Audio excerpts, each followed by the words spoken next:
dia, graça e paz, meus irmãos. Que Deus abençoe a todos nesse dia maravilhoso que o Senhor nos concedeu. Amém?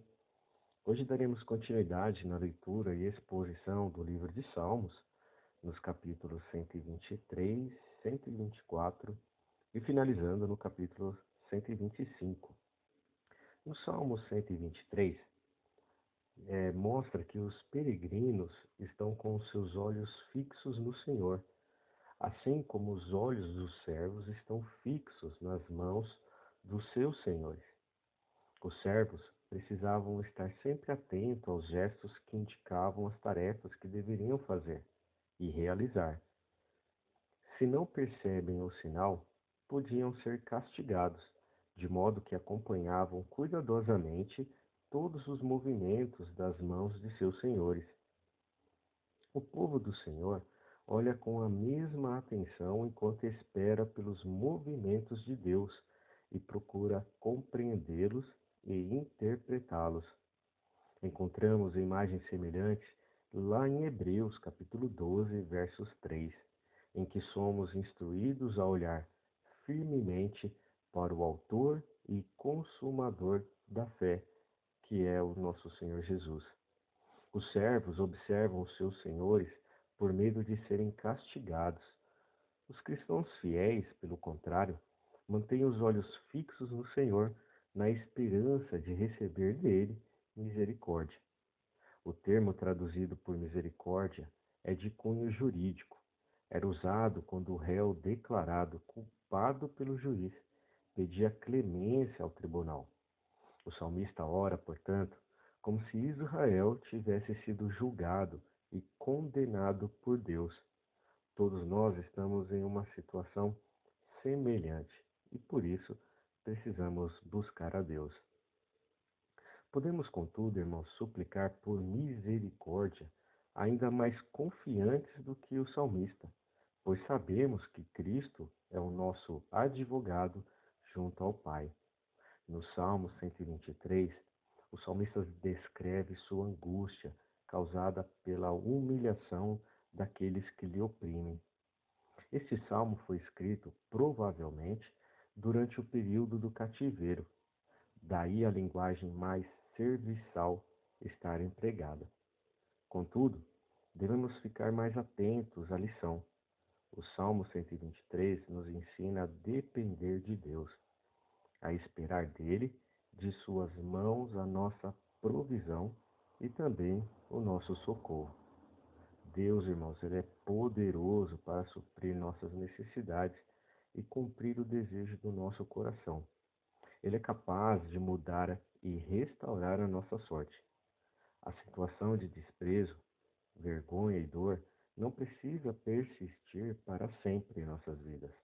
Podemos clamar a Deus, dizer a Ele que estamos cansados da zombaria e confessar que esperamos e confiamos em sua salvação.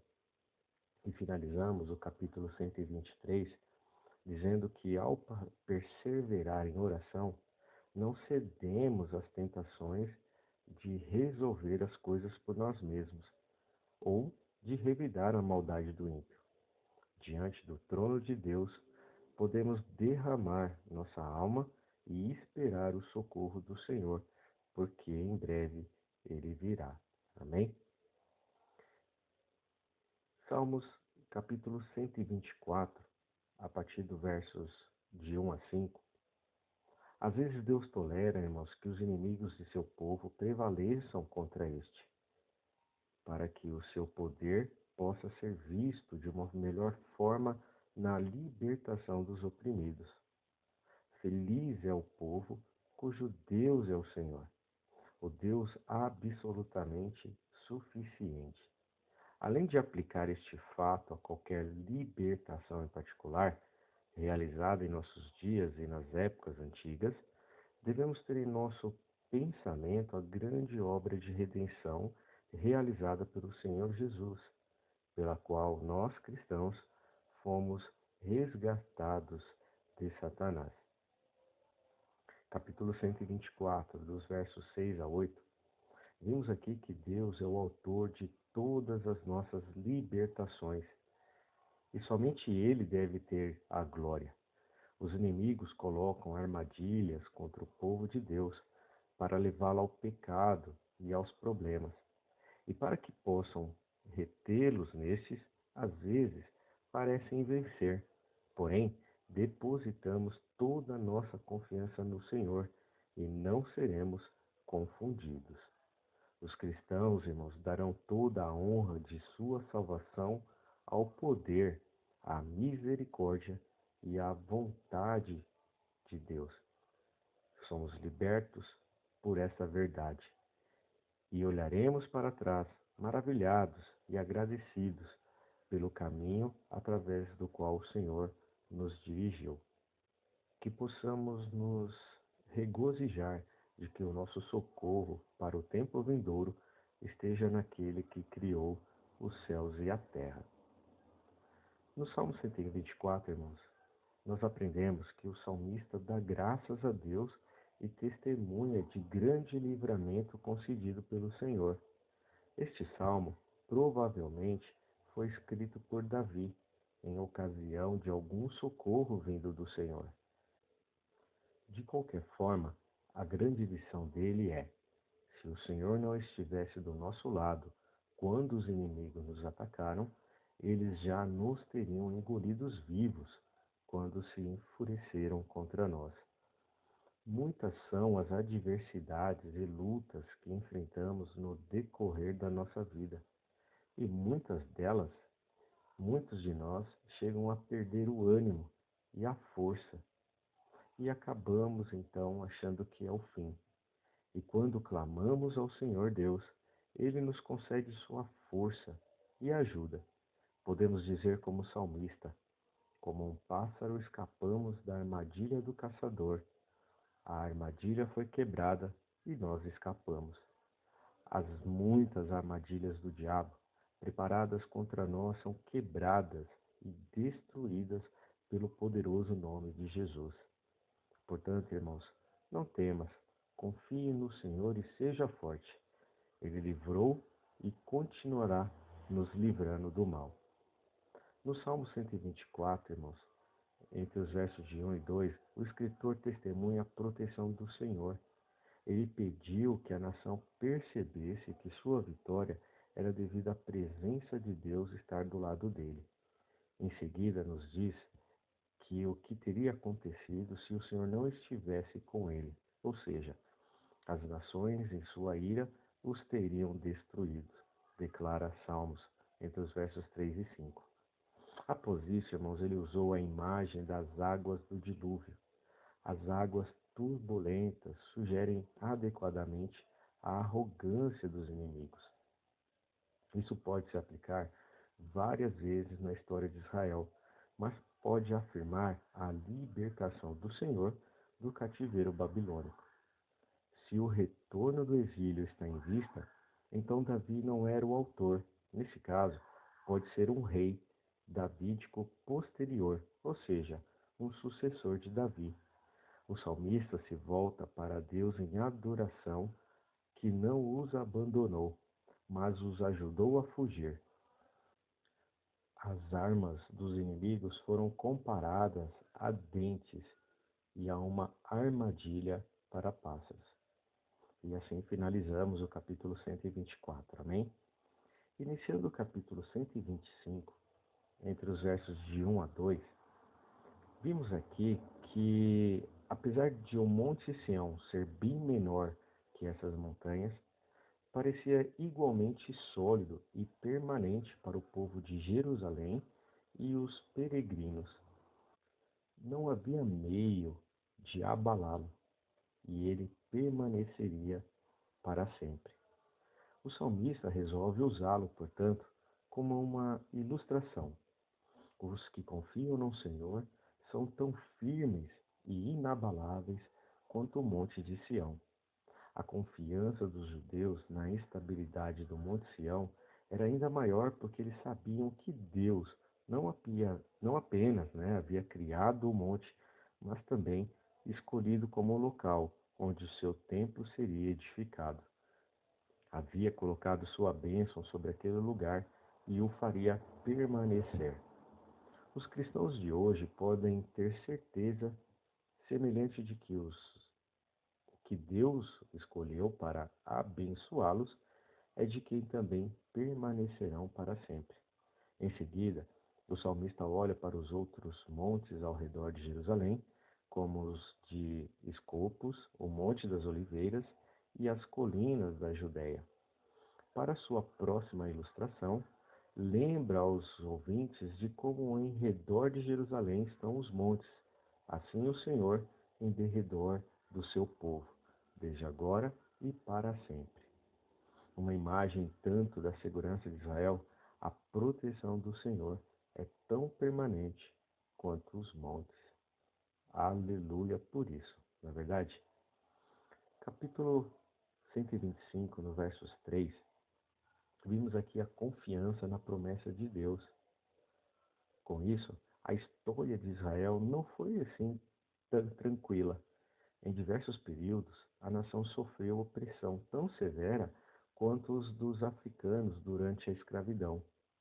Os israelitas foram escravos no Egito e voltaram a sofrer no tempo dos juízes, quando o Senhor os entregou na mão de seus inimigos, até se arrependerem e voltarem para ele.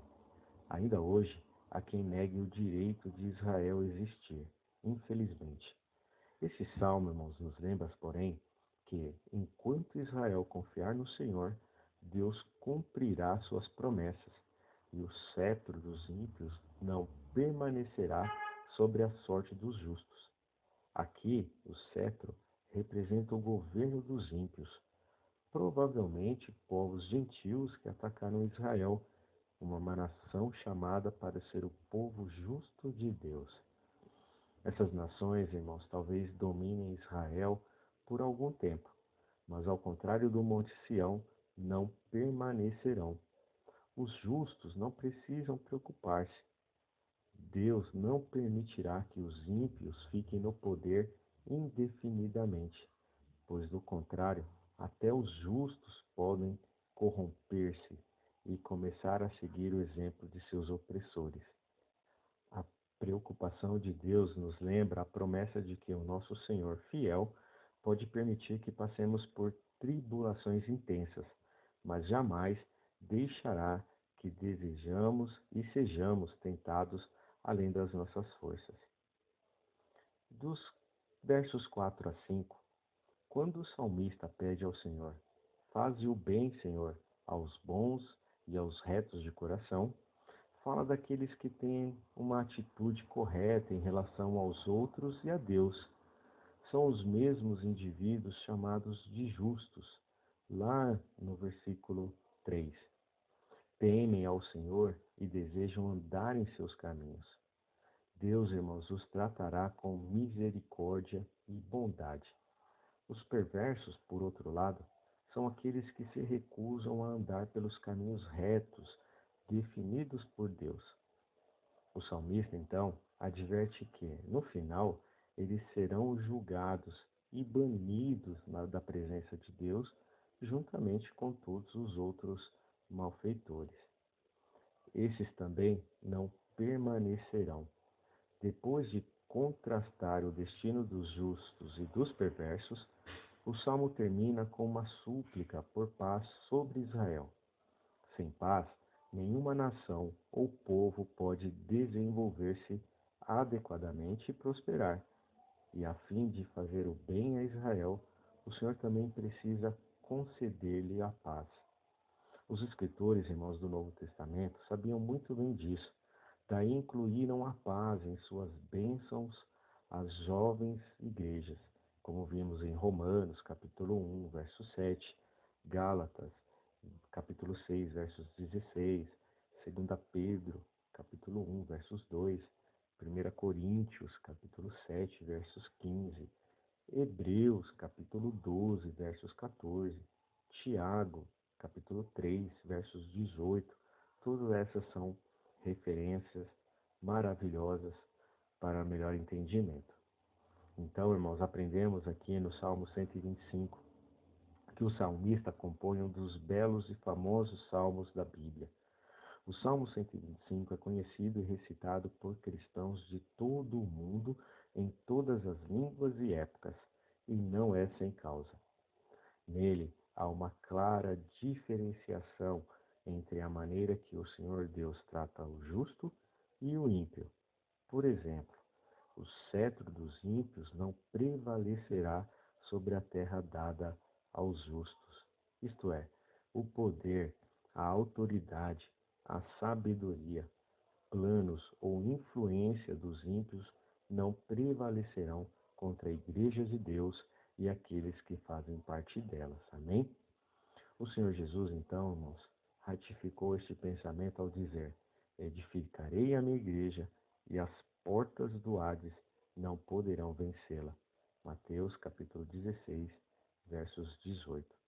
E finalizamos este capítulo e a leitura do dia de hoje dizendo que aqueles que são igreja genuína, isto é, os que se confiam no Senhor, são como os montes de Sião, que não se pode abalar, mas permanece para sempre. De uma maneira completa diferente, o Senhor Deus trata o ímpio, e isto é, aquele que não o teme.